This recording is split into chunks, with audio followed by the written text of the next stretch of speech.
Hello everyone, first time మన channel చూస్తుంటే subscribe చేసుకోవడం మర్చిపోవద్దు. వీడియోలోకి వెళ్ళినట్లయితే వసు జగతి ఫోటో దగ్గరకు వచ్చి జరిగిందంతా చెప్తూ కూడా చాలా బాధపడుతూ ఉంటుంది కదా. ఇంతలో అనుపమ వచ్చి వసుతో మాట్లాడుతూ ఉంటుంది. వస్తారా, నువ్వు బాధపడాల్సిన అవసరం ఏమీ లేదు, రిషి క్షేమంగా ఇంటికి తిరిగొస్తాడు అని అంటే, లేదు మేడం, శైలేంద్ర ఎంతకైనా తెగిస్తారు, ఇంతకు ముందంతా ఏమేం జరిగాయో మీకు కూడా తెలుసు కదా అని అంటే, నాకు రిషిపై నువ్వు చూపించే కేరింగ్ని చూస్తుంటే ముచ్చటేస్తోంది వస్తారా. జగతి మహేంద్రపై ఎంత ప్రేమ అయితే చూపించదో నువ్వు రిషిపై అంతే ప్రేమ చూపిస్తున్నావు. అప్పుడు వాళ్ళిద్దరు పెళ్లి చేసి వాళ్ళని ఒక్కటి చేశాను, అలానే ఇప్పుడు రిషి ఎక్కడున్నాడో కనిపెట్టి మీ ఇద్దరిని ఒక్కటి చేస్తాను, నన్ను నమ్ము వస్తారా, నువ్వేం బాధపడద్దు అని చెప్తుంది అనుపమ. అప్పుడే వసు, కానీ అది ఎలా సాధ్యం మేడం, శైలేంద్ర రిషి సార్ని ఎక్కడ దాచాడో తెలియదు కదా, ఎలా అని అంటే, వాడికి ఎలా చెక్ పెట్టాలో నాకు బాగా తెలుసు, నువ్వేం టెన్షన్ పడకు అని.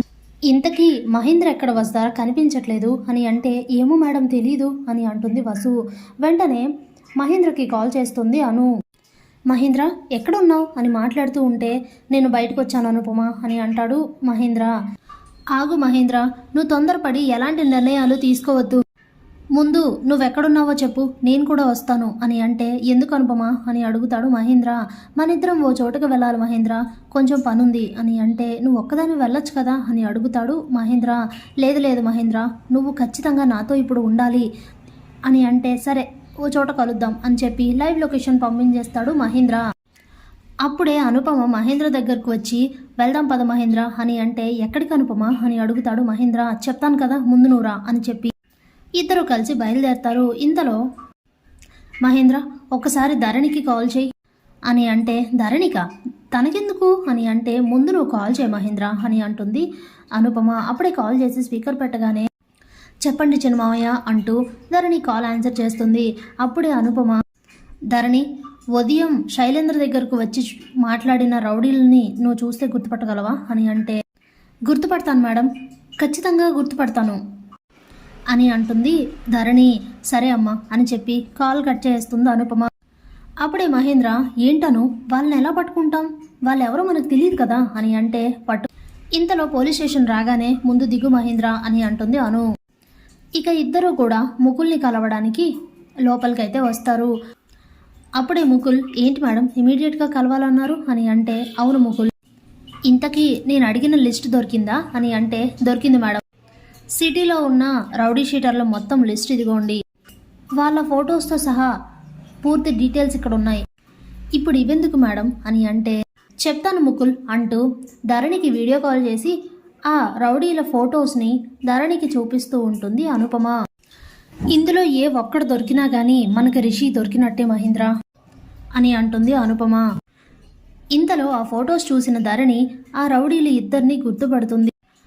అప్పుడే ముకుల్, మేడం మీరు కరెక్ట్గా చూసారా, వీళ్ళే వాళ్ళ అని అంటే, అవును సార్, నేను 100% చెప్పగలను, ఖచ్చితంగా వీళ్ళే వాళ్ళు అని అంటే, సరే మేడం థ్యాంక్ యూ, మిగతాది నేను చూసుకుంటాను అని అంటాడు ముకుల్. సరే సార్ అంటూ కాల్ కట్ చేసి, ఈ రోజుతో ఈ నీచుడి బ్యాడ్ టైం స్టార్ట్ అయింది, ఇక నిన్ను ఎవ్వరూ కాపాడలేరు అనుకుంటూ ఉంటుంది ధరణి. ఇంతలో ముకుల్తో అనుపమ, చూడండి ముకుల్ గారు, ఇప్పుడు వీళ్ళని ఈ కేసు కోసం పిలిపిస్తున్నట్లు పిలవకండి, వేరే ఏదో పని కోసం పిలుస్తున్నట్లు వాళ్ళని స్టేషన్కి పిలవండి, లేకపోతే ముందే శైలేంద్రకి ఇన్ఫర్మేషన్ వెళ్ళే ఛాన్స్ ఉంది అని అంటే, సరే సరే మేడం అని చెప్పి ఇక రౌడీల్ని స్టేషన్కి అయితే పిలిపిస్తాడు ముకుల్. ఇక గట్టిగా నిలదీసేసరికి అసలు విషయాలన్నీ బయటపడిపోతాయి.